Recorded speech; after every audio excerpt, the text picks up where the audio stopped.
Good morning, ma'am. Good morning, classmates. I am Liza Castaneda, and I will be reporting differentiated instruction. So, first, let's define differentiated instruction. Differentiating instruction may mean teaching the same material to all using of a student's variety of instructional strategies, or it may require the teacher to deliver the lessons at varying levels of difficulty based on the ability to each student. So in here, the teacher use a same materials in teaching, but she may use different strategies to teach the student with different abilities and learning style to meet the individual needs of every student. The intent of differentiating instruction is to maximize each student's growth and individual success by meeting each student he or she is and assisting in the learning process.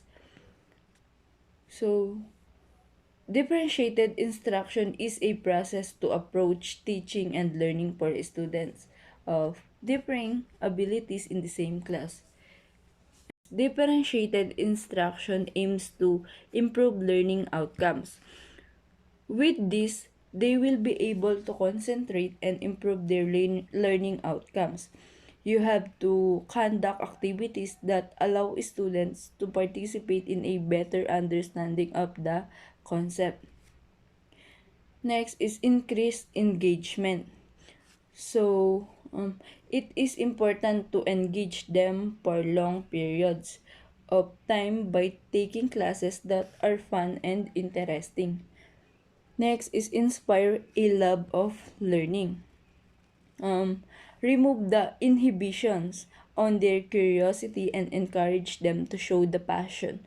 So, they can inspire others, give them support, and they love what they doing and they learned at the same time. Next is increase self-awareness. Discuss how those situations might make them feel, how and what they might think, and how they might act based on those thoughts and feelings. And the last is help student more efficiently and with deeper understanding. Teaching requires creativity and innovation to help the student to be productive, um, and they're not losing interest in the teaching process. Teachers can differentiate content, process, product, and environment. Then, according to students, readiness, interest, and learning profile. So, each student comes to school with diverse learning needs, and teachers are being asked to satisfy those needs based on various factors. Next is, we have four ways to differentiated instruction. The first one is content. What the student needs to learn or how the student will get access to the information. In content of what individuals learning. These are the important concepts to taught and learned by the student. Like for example, using reading materials at varying readability levels. Another example, using spelling or vocabulary list at readiness levels of students. And the second one is process. Activities in which the student engage in order to make sense of or master the content. In process of how they are learning it. In the process, this is how you teach, how you utilize your materials to engage your student in teaching and learning process. Example, providing interest centers that encourage students to explore subset of the class topic of particular interest to them. And the third one is products, culminating projects that ask the student to rehearse, apply, and extend what he or she has learned in a unit. In product, way of demonstrating that learning has happened. Like, like for example, giving students options of how to express required learning. Create a puppet show, write a letter, or develop a mural with labels. And the last one is learning environment, the way the classroom works and feels, in which learning happens. Example, providing materials that reflect a variety of cultures and home setting.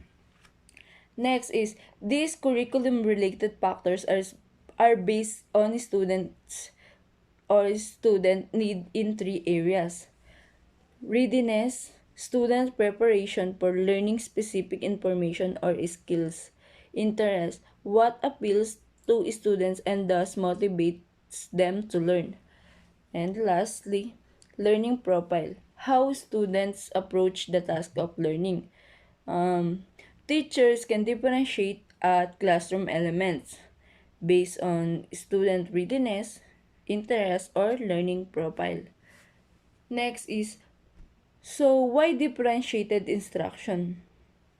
Classrooms are filled with students who have different needs, come from different educational backgrounds, have different attention spans and interests, have different language abilities, and have different cultural backgrounds. Next is differentiated instruction allows us to give students the support they need instead of lumping them together in one big group. Smaller groups make it easier to see who has mastered the lesson goals and has acquired the skills to move on. And larger class sizes make it more difficult to zero in on individual student needs. In here, that it seems easier to teach the child when using differentiated instruction. Next is content may be modified for students who need additional practice with essential elements before moving on. However, the expectation is that modification in other areas will ultimately allow all students to master the same key content. Content may be modified. These are changes to what child is taught, and which are changes to how the student learn. Next, effective differentiation requires ongoing evaluation of students' needs and conscious attention to designing instructional activities and assessment to meet those needs. It is true that teachers must have an extensive repertoire of research-based instructional strategies at hand, but they must also be able to think outside the box to ensure that each student's needs are met.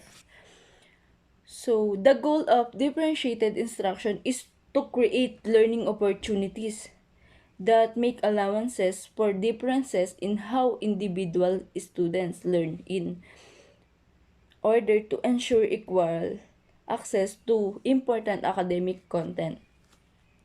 And lastly, thus differentiated instruction is not the same as individualized instruction. Every student is not learning something different. They are all learning the same thing but in different ways. So, every student does not need to be taught. Individually differentiating instruction is a matter of presenting the same task in different ways and at different levels so that all students can approach it in their own ways.